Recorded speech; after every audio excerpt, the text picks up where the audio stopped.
और 1959 में जब क्यूबा में कम्युनिस्ट की सरकार आती तो यूएसए और क्यूबा के रिलेशन खराब हो जाते हैं और यूएसएसआर अमेरिका के लिए वहाँ पे मिसाइलें प्लेस कर देता है।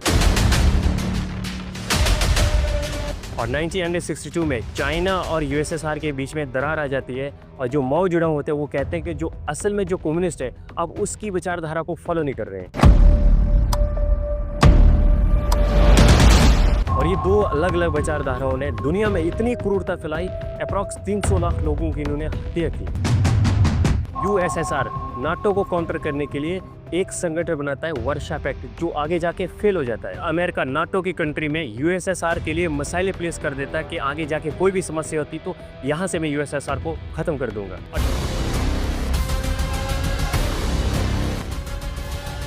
और जब अफगानिस्तान में कम्युनिस्ट की सरकार आती तो यूएसएसआर 1 लाख ट्रूप्स भेजता है कम्युनिस्ट को हेल्प करने के लिए और वहाँ अमेरिका कम्युनिस्ट की सरकार को हटाने के लिए मुजाहिदीन यानी टेररिस्ट को खुल के फंडिंग करता है।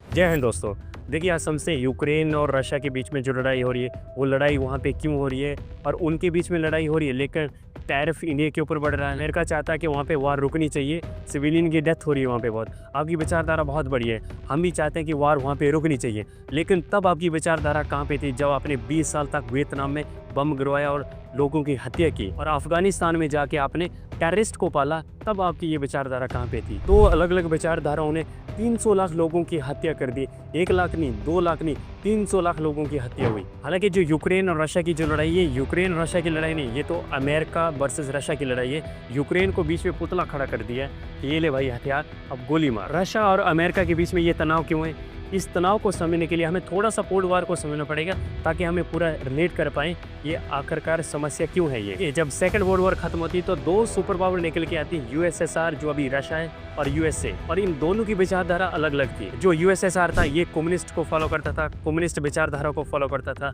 और जो यूएसए ये कैपिटलिज्म को फॉलो करता था। अब ये दोनों कंट्री चाहती थी कि पूरे वर्ल्ड में मेरी विचारधारा फॉलो हो। यूएसए चाहता था कि पूरे वर्ल्ड में कैपिटलिज्म फॉलो हो और जो यूएसएसआर था ये चाहता था कि पूरे वर्ल्ड में कम्युनिज्म फॉलो हो। यहाँ से स्टार्ट होती है कोल्ड वार। हालांकि इसके पीछे यही रीज़न नहीं था, और भी रीज़न थे, जैसे कि delay in opening the western front 1944 में। इस वक्त क्या होता है, जर्मनी यूएसएसआर पर अटैक करता है और यूएसएसआर फ्रांस और यूके को और यूएसआर को बोलता है कि वहाँ से आप अटैक करो, जर्मनी पर अटैक करो, ताकि इसकी जो सेना है, जर्मनी की जो सेना है वो डिस्ट्रीब्यूट हो जाए ताकि इधर से मैं हैंडल कर पाऊँ। लेकिन उधर से बहुत देरी कर देते हैं। और उसके बाद मैनहट्टन प्रोजेक्ट है, ये क्या था, जब सेकंड वर्ल्ड वॉर चल रही थी तो कनाडा, यूएसए, यूएसएसआर और फ्रांस, यूके ये एक साइड से थे और दूसरी साइड से जर्मनी, इटली, जापान ये दूसरी साइड से थे। इनके बीच में सेकंड वर्ल्ड वॉर चल रही थी। और जब यूएसए हिरोशिमा नागासाकी में बम गिरवाते हैं तो यूके, फ्रांस और कनाडा को पता था कि वहाँ पे बम गिराने जा रहे हैं, लेकिन ये यूएसएसआर को इन्फॉर्म नहीं करते। तो उसको इस बात का भी दुख था क्योंकि वो भी उसी टीम में थे, लेकिन उनको इन्फॉर्म नहीं किया गया था कि मैं वहाँ पे बम गिराने जा रहा हूँ। और उसके बाद यूएसए ब्रोच प्लान लेके आते हैं 1946 में। अब इसमें क्या था, यूएसए ये कह रहा था कि अगर किसी के पास भी न्यूक्लियर पावर है वो यूएनओ में सबमिट कर दें ताकि उसका कोई भी यूज़ ना कर पाए। अगर न्यूक्लियर पावर यूज़ करेंगे भी तो वो पीसफुल पर्पस के लिए हम यूज़ करेंगे, इमरजेंसी में जाके हम उसको यूज़ करेंगे। और इस वक्त यूएसएसआर को लगा कि ये डोमिनेशन अपनी बढ़ा रहा है। वो जो प्लान आया था वो यूएसएसआर इसको रिजेक्ट कर देते हैं कि हम आपके प्लान को नहीं मानते। और यूएसए एक और प्लान लेके आते हैं, ट्रूमैन डॉक्ट्राइन 1947 में। इसमें क्या था, ये अगेंस्ट कम्युनिज्म के खिलाफ था। ये अगर कहीं पे भी कम्युनिस्ट की सरकार आती है, अगर वहाँ की जनता अगर चाहती है कि कम्युनिस्ट सरकार नहीं आनी चाहिए तो वहाँ पर हम हेल्प करेंगे। यूएसए का बोलने का मतलब ये था कि मैं कम्युनिस्ट सरकार कहीं पे आने नहीं दूंगा। उसके बाद जून 1947 में मार्शल प्लान लेके आते हैं, रिकंस्ट्रक्शन। इसमें क्या था, यूएसए ने बहुत सारे फंडिंग की उस वक्त।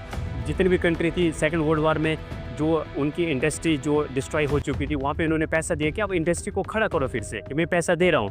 उसका पैसा देने का एक ही पर्पस था कि वहाँ पे कैपिटलिज्म को फॉलो करे वो कंट्री, ताकि कम्युनिस्ट में ना जाएं। और उसके बाद यूएसएसआर को कंट्रोल करने के लिए ये नाटो का ऑर्गेनाइजेशन बना देते 4 अप्रैल 1949 में, नॉर्थ अटलांटिक ट्रीटी ऑर्गेनाइजेशन। और उस वक्त इसमें 12 कंट्री थी यूएसए को मिला के। नाटो इसलिए बना था, अगर कोई भी कंट्री अगर नाटो के खिलाफ लड़ती है तो नाटो की जितनी भी कंट्री है वो मिल के उन पर हमला करेगी। और ठीक 4 मंथ के बाद 29 अगस्त 1949 में यूएसएसआर जो आता है वो न्यूक्लियर टेस्ट कर लेता है और ये भी न्यूक्लियर पावर बन जाता है। दोनों के पास जब न्यूक्लियर पावर आ जाती है तो दोनों कंट्री चाहती थी कि पूरे वर्ल्ड में मेरा कंट्रोल हो। ये जो कैपिटलिस्ट और कम्युनिस्ट जो विचारधारा थी, कैसी विचारधारा थी? आप इसको मोटा मोटा ये समझो कि जो कैपिटलिस्ट है वहाँ पे आप प्राइवेट सेक्टर खोल सकते हो, जैसे अबानी अडानी। यहाँ पे कोई अगर अमीर होना चाहे तो वो अमीर हो सकता है, लेकिन कम्युनिस्ट में कोई अमीर नहीं हो सकता। वहाँ पे इक्वली ट्रीट किया जाएगा, वहाँ पे ना कोई गरीब होगा ना कोई अमीर होगा, सबको इक्वली ट्रीट किया जाएगा। मतलब वो सब कंट्रोल गवर्नमेंट के अंडर कंट्रोल होगा। वो ये जो कैपिटलिस्ट का आइडिया दिया था, ये दिया था एडम स्मिथ ने दिया था, और जो कम्युनिस्ट का आइडिया दिया था ये कार्ल मार्क्स ने आइडिया दिया था। ये दो अलग अलग विचारधाराओं की लड़ाई थी। ये आपस में कभी नहीं लड़े। ये आपस में क्यों नहीं लड़े आगे जाके हम समझेंगे। और दूसरी कंट्री को लड़ाए आपस में और लाखों की हत्या की इन्होंने। अब इनकी शुरुआत कैसे होती है? इनकी शुरुआत होती है चाइना से। चाइना में उस वक्त दो पार्टी हुआ करती थी, कम्युनिस्ट और कैपिटलिस्ट। कैपिटलिस्ट बोले तो डेमोक्रेटिक। कम्युनिस्ट के लीडर थे वो थे माओ जेडोंग, कैपिटलिस्ट के लीडर थे चांग खाई शेक। यूएसएसआर कम्युनिस्ट की वहाँ पे हेल्प की, यूएसए ने यहाँ पे चांग खाई शेक की हेल्प की, लेकिन वहाँ पे ये हार गए थे। वहाँ से इन्होंने अपनी आर्मी जो थे विड्रॉ करके ताइवान में चले गए और वहाँ पे इन्होंने अपना स्टैब्लिश किया। ये अब चाइना में कम्युनिस्ट पार्टी आ जाती है और उसके बाद वार स्टार्ट होती है कोरिया में 1950 से लेकर 53 तक। जो कोरिया था ये दो भाग में डिवाइड कर दिया जाता, नॉर्थ कोरिया और साउथ कोरिया।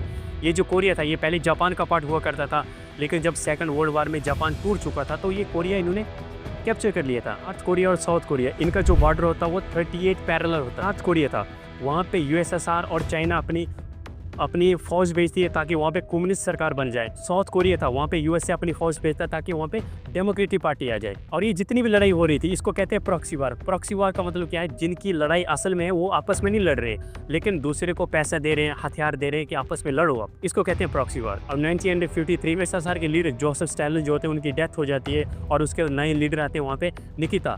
यूएसए में भी इलेक्शन होती है और हैरी के बाद आ जाते हैं हीस एंड होर आते हैं और ये संभालते हैं कमांड। फिर यूएसएसआर क्या करते हैं 1955 में एक ऑर्गेनाइजेशन बनाते हैं, वार्शा पैक्ट, नाटो को काउंटर करने के लिए, जिसमें 8 कंट्रियां होती हैं। ये जो यूरोप था यहाँ पे मैक्सिमम कंट्री जो थी वो दो भाग में डिवाइड हो चुकी थी, कैपिटलिस्ट और कम्युनिस्ट। अब इनकी जो विचारधारा थी इनको एशिया में लानी थी। जहाँ पे भी कम्युनिस्ट सरकार आ जाती थी तो वहाँ पे यूएसए जाके फंडिंग करके उसको हटाने की कोशिश करता था। जैसे 1956 में हंगरी में कम्युनिस्ट की सरकार आ जाती है और वहाँ पे वो फंडिंग करता है, लेकिन असफल रहता है, वहाँ पे कम्युनिस्ट की सरकार रहती है। और उसके बाद वियतनाम में जाता है 1955 से लेके 75 तक।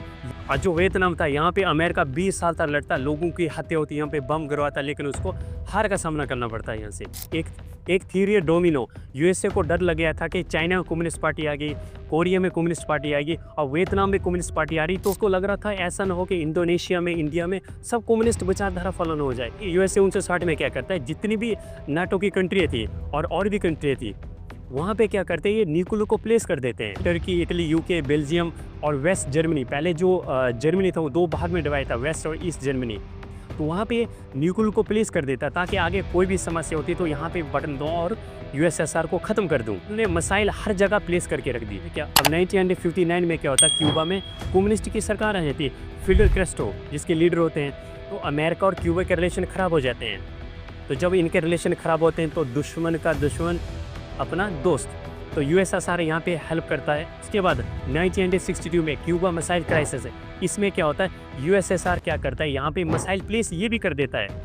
अगर यूएसए ने अपने नाटो की कंट्री में मिसाइल प्लेस की हुई है तो मैं क्यों ना करूँ। अमेरिका को दिक्कत आने लगी तो अमेरिका यूएसएसआर को कहता है कि यहाँ से अब मिसाइलें हटाओ। वहाँ पे लड़ाई स्टार्ट होने ही वाली होती है, लेकिन एक थ्योरी आती है म्यूचुअल अशोर्ड डिस्ट्रक्शन, जिसका मतलब होता है कि दोनों ही कंट्री जानती है कि within the second we can destroy each other, हम दोनों को डिस्ट्रॉय कर सकते हैं। तो इन्होंने ये फैसला किया कि मैं इधर से मिसाइलें मैं भी हटा रहा हूँ, आप भी वहाँ से मिसाइलें हटाओ। क्यूबा से मिसाइलें हटती हैं और जहाँ पे ये अमेरिका ने मिसाइलें प्लेस की हुई थी तो वो भी मिसाइलें हटा लेता वहाँ से। और इसी बीच में 1962 में चाइना और यूएसएसआर के रिलेशन भी ख़राब होने लगते हैं। जो चाइना के लीडर होते हैं माओ जेडोंग, वो यूएसएसआर को कहते हैं कि आप कम्युनिस्ट को फॉलो नहीं कर रहे हैं, असली कम्युनिस्ट है आप उसको फॉलो नहीं कर रहे, आप पॉलिसी को चेंज कर रहे हैं। तो मतलब ये नहीं था कि जो चाइना की और यूएसएसआर की जो वियतनाम में चाइना गई हुई थी तो उसको विड्रा नहीं किया, वो जंग जारी था वहाँ पे भी। और इसके बाद क्या होता है, जो कोल्ड वार पूरी पीक पे चल रही थी वो थोड़ी सी डी एस्केलेशन हो जाती है। इसके बाद क्या होता है, 1972 में अमेरिका के प्रेसिडेंट रिचर्ड निक्सन चाइना में जाते हैं, माओ जेडोंग के साथ मिलते हैं, अपने डिप्लोमेटिक रिलेशन अपने उनके साथ बढ़ाते हैं। हालांकि जो अमेरिका था ये 20-22 साल तक चाइना को कंट्री मानता ही नहीं था। अमेरिका उसके बाद यूएसएसआर के साथ भी एक एग्रीमेंट साइन करता है दिसंबर 1972 में, SALT I strategic arms limitation talks. Agreement का ये मतलब था कि जो हम न्यूक्लियर वगैरह बना रहे हैं उसकी हम मात्रा कम करेंगे, एक लिमिट तक बनाएंगे, उसके ऊपर नहीं बनाएंगे। उसके बाद SALT II भी साइन होना था, 1979 में होना था साइन, लेकिन इसमें यूएसएसआर साइन नहीं करता है। क्यों नहीं करता है,